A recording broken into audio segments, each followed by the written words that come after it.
अस्सलामुअलैकुम। पिछली वीडियोस में we were studying about the developmental abnormalities of bone and cartilage. उसमें हम क्या पढ़ चुके थे? We have studied defect in nuclear proteins and transcription factors. We have also studies defects in hormones and signal transduction proteins.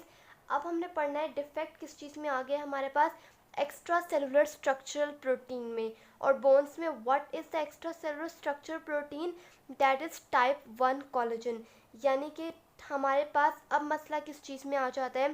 Type 1 collagen की synthesis में। और इस डिज़ीज़ को हम क्या कहते हैं? ऑस्टियोजेनेसिस इम्परफेक्टा और ब्रिटल बोन डिजीज़। म्यूटेशन किस में आ जाती है? अल्फ़ा 1 और अल्फ़ा 2 चेन्स जो होती हैं कोलेजन की, वो जीन्स जो इन चेन्स की सिंथेसिस करती हैं उसमें आ जाती है हमारे पास म्यूटेशन, जिसकी वजह से क्या नहीं हो पा रहा होता? टाइप 1 कोलेजन सिंथेसिस जो है ये नहीं हो पा रही होती। और इसकी वजह से हमारे पास मेन फीचर क्या आता है कि हमारा जो स्केलेटल सिस्टम है वो एक्सट्रीमली फ्रेजाइल हो जाता है। स्केलेटल सिस्टम बहुत ज़्यादा फ्रेजाइल हो जाता है, जिसकी वजह से फ्रैक्चर्स के चांसेस जो हैं वो इंक्रीज़ हो जाते हैं। इसके अलावा याद रखने वाली बात क्या है कि टाइप 1 कोलेजन सिर्फ बोन्स में प्रेजेंट नहीं होता। बोन्स में प्रेजेंट है तो क्या करवा दिया इसने? स्केलेटल सिस्टम को फ्रेजाइल करवा दिया। इसके अलावा ये कहाँ प्रेजेंट होता है हमारे पास? टाइप 1 कोलेजन आइस में प्रेजेंट होता है। तो जब मसला आइस में आएगा तो वहाँ पे हमारे पास क्या हो जाएगा? ब्लू स्क्लेरा हो जाएगा। इसके अलावा टाइप 1 कोलेजन कहाँ प्रेजेंट होता है? ईयर्स में प्रेजेंट होता है। अब ईयर्स में भी टाइप 1 कोलेजन की सिंथेसिस नहीं हो रही तो हमारे पास क्या हो जाएगा? सेंसोरी न्यूरल डेफिसिट हो जाएगा। इसके अलावा टाइप 1 कोलेजन कहाँ प्रेजेंट होता है? It is also present in teeth, जिसकी वजह से क्या हो जाएगा हमारे पास? ब्लू येलो टीथ अपीयर हो जाते हैं, जिसको हम क्या कहते हैं? डेंटिनोजेनेसिस इम्परफेक्टा भी बोलते हैं।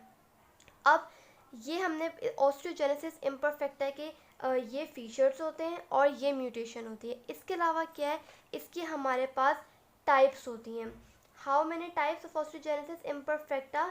There are 4 types. इन सब टाइप्स में जो डिफरेंस होता है वो इसकी म्यूटेशन में होता है। लेकिन हमें जो चीज़ याद रखनी है कि मोटा मोटा हमें याद रखना है कि किसमें क्या कौन से फीचर्स जो है वो डिफरेंट होते हैं, कि मोर और लेस सबके फीचर्स जो है वो सेम होते हैं। सबसे पहले ये बात याद रखनी है कि जो टाइप 1 होता है और जो टाइप 4 होता है, these two types are compatible with survival. इसमें सर्वाइवल जो है वो अच्छे से हो सकता है। लेकिन जो टाइप 2 हमारे पास ऑस्टियोजेनेसिस इम्परफेक्टा होता है, ये बहुत ज़्यादा लीथल होता है। ये बहुत लीथल होता है कि जो पेशेंट है, यानी कि जो बेबी है, उसकी डेथ जो है वो इन यूट्रो हो जाती है। इंट्रा यूटराइन ही मल्टीपल फ्रैक्चर्स हो जाते हैं, जिसकी वजह से डेथ इन यूट्रो हो जाती है। यानी कि ये सर्वाइवल के साथ कंपैटिबल नहीं है। जबकि कौन सी टाइप रहेगी? थर्ड टाइप रहेगी। थर्ड टाइप में क्या बात याद रखने वाली है कि ये प्रोग्रेसिव होता है, यानी कि आहिस्ता आहिस्ता इसमें मज़ीद ख़राबियाँ होती रहती हैं। क्या हमने टाइप्स में पढ़ा कि 1 और 4 टाइप जो है that is compatible with survival. Type 2 बहुत लीथल है, इसमें डेथ इन यूट्रो हो जाती है। और टाइप 3 जो है ये प्रोग्रेसिव होती है। इसके अलावा इन सब में ये सारे फीचर्स होते होते हैं। किस में कौन सा फीचर नहीं होता ये मैं बता दूँ। जो हमारे पास टाइप 4 है, आपने याद रखना है कि टाइप 4 में जो स्क्लेरा है वो रहता है नॉर्मल, बाकी सब में क्या है? स्क्लेरा ब्लू कलर का हो जाता है। इसके अलावा क्या बात याद रखनी है कि जो टाइप 1 है, इसमें हमारे पास जो स्टेचर होता है ये नॉर्मल रहता है, जबकि बाकी सब में स्टेचर जो है वो शॉर्ट हो जाता है। तो ये 2 बातें याद रखनी है। बाकी सब में जो फीचर्स हैं वो सिमिलर फीचर्स हैं। और ये याद रखना है कि टाइप 2 में जो है वो बर्थ से पहले ही या within few days of birth death हो जाती है। ये हमारा यहाँ पे हो गया osteogenesis imperfecta complete. Now we will start in next video about osteopetrosis. Now we are going to do defect in metabolic pathways. Defect in metabolic pathway में हमारे पास जो एग्जाम्पल है दैट इज़ osteopetrosis. Osteopetrosis को हम क्या कहते हैं? Marble bone disease भी कहते हैं and it is also known as Albert Schonberg disease. इस डिजीज़ में होता क्या है, अगर हम बिल्कुल मोटी मोटी बात याद रखें तो इसमें हमारे पास क्या होता है, जो हमारी बोन रिजॉर्प्शन होती है वो डिक्रीज़ कर जाती है। और जाहिर सी बात है, जब बोन रिजॉर्प्शन डिक्रीज़ कर जाएगी तो क्या हो जाएगा, बोन फॉर्मेशन ज़्यादा होने लग जाती है। और जब बोन फॉर्मेशन ज़्यादा होने लग जाती है तो ऐसी बोन जो है वो बहुत ज़्यादा ब्रिटल हो जाती है और बिल्कुल किस तरह हो जाती है, स्टोन लाइक क्वालिटी हो जाती है। और जब बोन ब्रिटल हो जाएगी या स्टोन लाइक क्वालिटी हो जाएगी तो उसमें जिस तरह चौक टूटती है उस तरह के फ्रैक्चर जो है इसमें बहुत ज़्यादा कॉमन हो जाएंगे। अब ये सब कुछ हो क्यों रहा होता है, इसके लिए हमें बात याद रख क्या या बात रखनी चाहिए, बोन रिजॉर्प्शन किस वजह से होती है। तो जिस वजह से बोन रिजॉर्प्शन हो रही है, अगर उस वजह में कोई ना कोई ख़राबी आ जाएगी तो जाहिर सी बात है बोन रिजॉर्प्शन क्या हो जाएगी, डिक्रीज़ हो जाएगी। तो कौन करवाता है बोन रिजॉर्प्शन, ऑस्टियोक्लास्ट करवाते हैं बोन रिजॉर्प्शन। हमने पढ़ा था ऑस्टियोक्लास्ट क्या करते हैं, ये रिजॉर्प्शन पिट बनाते हैं, वहाँ जाके एसिडिफिकेशन करवाते हैं। एज अ रिज़ल्ट क्या होता है, बोन रिजॉर्प्शन होती है। यहाँ पे हमारे पास क्या होता है, इन दो एंजाइम्स में म्यूटेशन आ जाती है। This is carbonic anhydrase 2 enzyme. Carbonic anhydrase 2 enzyme क्या करता था, नॉर्मली ये करता है, ये जब ऑस्टियोक्लास्ट जो है ये ऑस्टियोक्लास्ट की हेल्प करते हैं एसिडिफिकेशन करवाने में। कैसे, ये कार्बन डाइऑक्साइड और वाटर को कंबाइन करवा के क्या बनाता है, कार्बोनिक एसिड बनाता है। और हमें पता है कार्बोनिक एसिड जो है वो हाइड्रोजन आयंस में और बाइकार्बोनेट में टूटता है। अभी जो हाइड्रोजन आयंस होते हैं ये रिजॉर्प्शन पिट में क्या करवाते थे, नॉर्मली एसिडिफिकेशन करवाते हैं, जिसकी वजह से क्या होता है, बोन रिजॉर्प्शन होती है। बट यहाँ पे क्या है, ये एंजाइम म्यूटेटेड है, जिसकी वजह से as a result hydrogen ions जो है वो रिलीज़ नहीं हो रहे और एसिडिफिकेशन नहीं हो रही।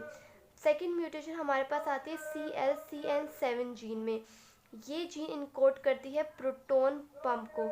ये प्रोटोन पंप कहाँ प्रेजेंट होता है, ये भी हमारे पास ऑस्टियोक्लास्ट में होता है। अब प्रोटॉन्स भले जनरेट हो जाएं लेकिन प्रोटोन पंप नहीं है तो उनके ट्रांसफ़र में मसला आ जाता है। तो इन दोनों सूरतों में मसला कहाँ आता है, एसिडिफिकेशन नहीं होती। और जब एसिडिफिकेशन नहीं होती तो बोन रिजॉर्प्शन डिक्रीज़ हो जाती है। और बोन रिजॉर्प्शन डिक्रीज़ हो जाएगी तो हमारे पास कौन सी डिजीज़ हो जाती है, ऑस्टियोपेट्रोसिस हो जाती है। अब हम करते हैं ऑस्टियोपेट्रोसिस के फीचर्स। सबसे पहले मैंने बता दिया किस तरह बोन रिजॉर्प्शन डिक्रीज हो जाती है, बोन ब्रिटल और स्टोन लाइक क्वालिटी हो जाती है, जिसकी वजह से क्या होता है, बोन्स के फ्रैक्चर जो है वो इंक्रीज़ हो जाते हैं। इसके अलावा यहाँ ख़ास बात याद रखनी है कि एक्सरे में हमें बोन कैसी दिखती है, हमें फ्लास्क लाइक डिफॉर्मिटी दिखती है। फ्लास्क लाइक डिफॉर्मिटी क्या होती है कि जो बोन्स के हमारे पास एंड्स होते हैं वो बल्बस शेप के हो जाते हैं। जैसे कि आज रॉबिन्स में पिक्चर भी दी हुई है, जस्ट लाइक दैट, कि ये क्या है, हमारे पास बोन्स के एंड्स हैं और ये क्या हो गए, फ्लास्क शेप हो गए, बल्बस हो गए। तो ये डिफॉर्मिटी हमें स्पेसिफिकली किस में मिलती है, ऑस्टियोपेट्रोसिस में मिलती है। इसके अलावा क्या हो रहा है कि नॉर्मली हमें पता है कि ऑस्टियोक्लास्ट ऑस्टियोब्लास्ट दोनों मिलकर काम कर रहे होते हैं, बोन रिमॉडलिंग हो रही होती है और बोन के सेंटर में मेड्यूलरी कैविटी बन रही होती है। यहाँ पे क्या है, बोन रिजॉर्प्शन नहीं हो रही, सिर्फ बोन फॉर्मेशन हुई जा रही है, जिसकी वजह से हमें मेड्यूलरी कैविटी जो है वो भी बोन में नहीं बन पा रही। अब मेड्यूलरी कैविटी नहीं बनती है तो क्या होता है, जहाँ पे हिमेटोपोइसिस होनी है, हिमेटोपोइसिस के लिए वहाँ बोन में जगह नहीं रहती, जिसकी वजह से हिमेटोपोइसिस डिक्रीज़ हो जाती है।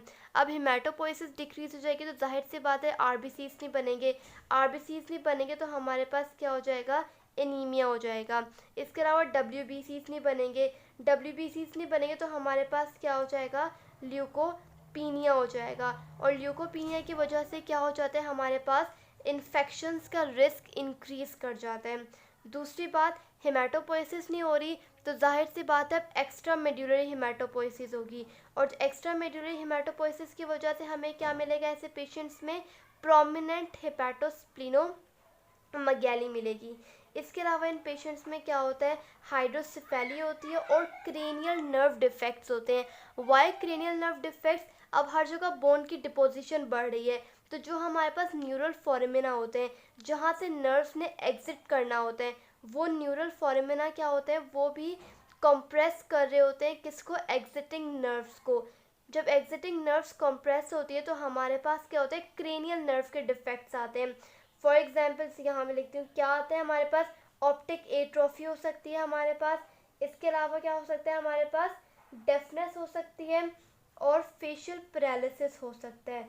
Optic atrophy, deafness and facial paralysis, तो इस सब किस वजह से फीचर्स आ रहे हैं, क्योंकि बोन रिजॉर्प्शन डिक्रीज हो गई है, बोन की डिपोजिशन हो रही है और ये सब फीचर्स आ रहे हैं। इसमें इन्फेक्शंस बहुत ज़्यादा इंपॉर्टेंट होते हैं, इन्फेक्शन बहुत ज़्यादा लीथल कर देते हैं इस कंडीशन को। आखिरी चीज़ हमारे पास क्या रह जाती है, इसका ट्रीटमेंट। इसके ट्रीटमेंट क्या है हमारे पास, हेमाटोपोइटिक स्टेम सेल ट्रांसप्लांटेशन, क्योंकि इसकी वजह से जो हेमाटोपोइसिस डिक्रीज हो रही है उसकी वजह से जो मैनिफेस्टेशंस आ रही हैं वो ज़्यादा लीथल हैं, तो इससे उस चीज़ को ट्रीट करने के लिए क्या करते हैं, हेमाटोपोइटिक स्टेम सेल ट्रांसप्लांटेशन।